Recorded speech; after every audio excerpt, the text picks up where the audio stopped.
In 1837, Toronto's first courthouse was built in this community. It was here for about 10 years.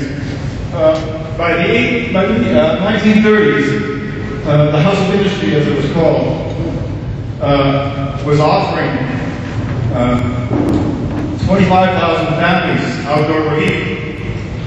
It was the agency, it was the welfare in Toronto for almost 100 years, run by very conservative people. What happened in 1832 and up until the winter of 1833 is the unemployed and the poor began to organize, because they were made, many of them, to walk 5 to 6 miles to go on Elm Street, where the House of Industry was for a long time until they closed it down.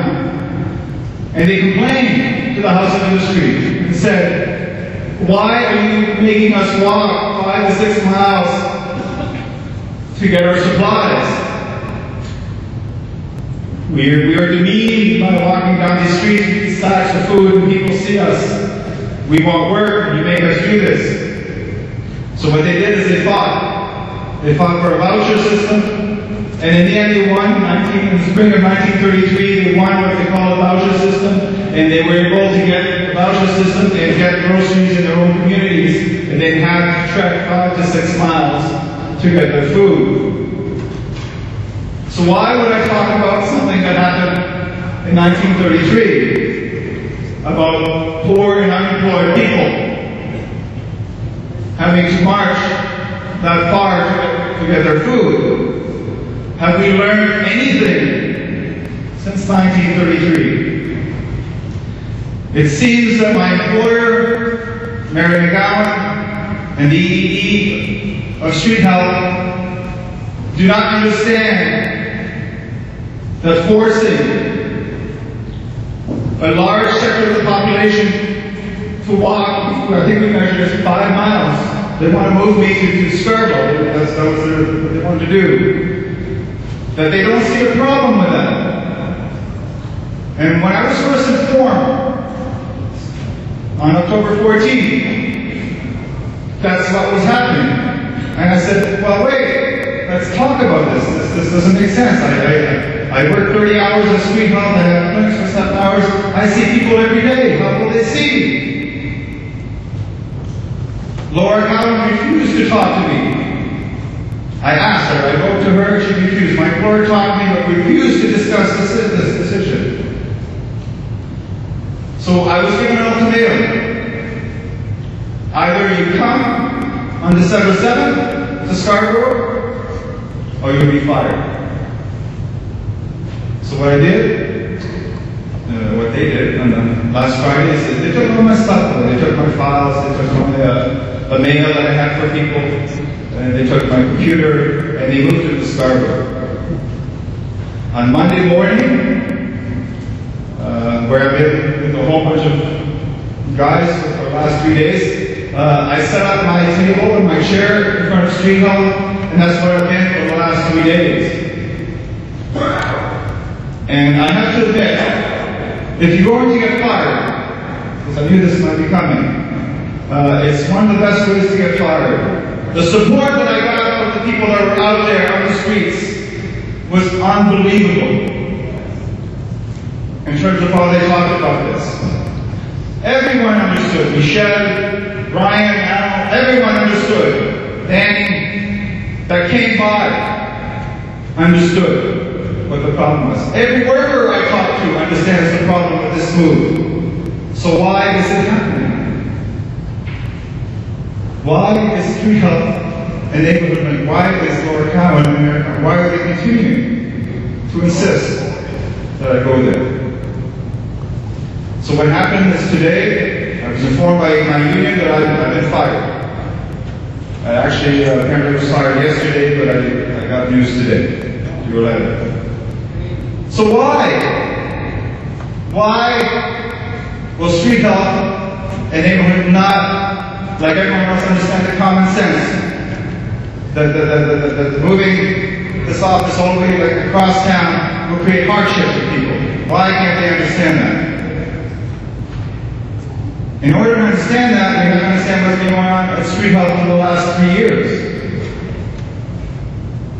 And I want to make it clear here that the right to organize in the workplace is fundamental. Fundamental.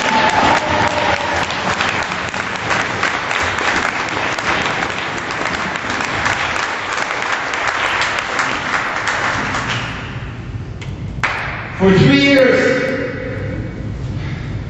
I watched my co-workers get intimidated, harassed. I watched new workers openly organize to try and decertify the union, while management condoned that behavior. I watched people get sick, and I kept silent a long time. For too long, actually.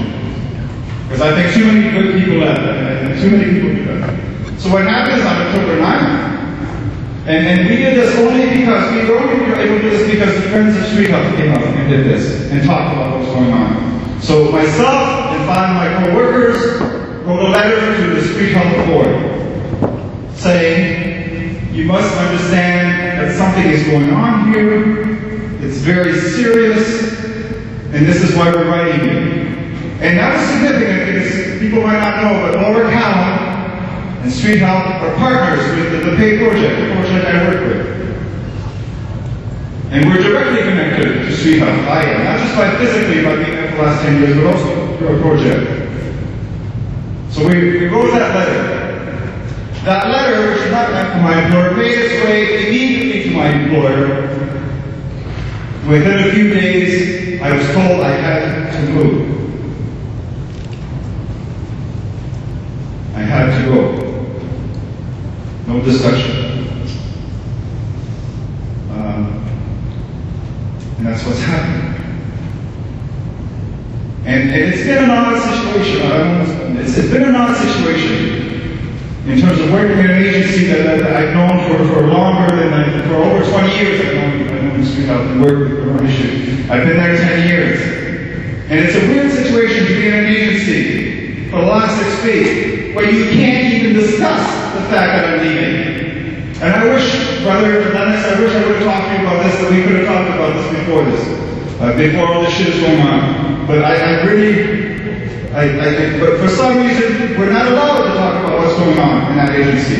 And it's disturbing that we can't have these kind of discussions about what's going on.